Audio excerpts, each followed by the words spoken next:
Teuku Ryan kekeh tak ingin pisah, pastikan hadir ke sidang perdana. Kuasa hukum Teuku Ryan, Deddy Armidi meminta agar kliennya untuk terus berkomunikasi dengan Ria Yunita alias Ria Ricis. Komunikasi itu dilakukan agar bisa mengurungkan ego untuk berpisah sehingga bisa kembali bersama. Momennya pas sebentar lagi Valentine. Sebelum ke arah pengadilan saya berharap ada perdamaian mereka berdua. Syukur-syukur tanpa campur tangan dari kami sebagai kuasa hukum, tambahnya.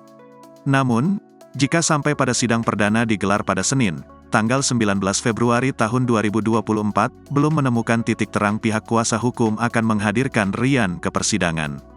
Hal itu dilakukan guna untuk memperlihatkan keseriusan Teuku Ryan mempertahankan rumah tangganya bersama Ria Ricis.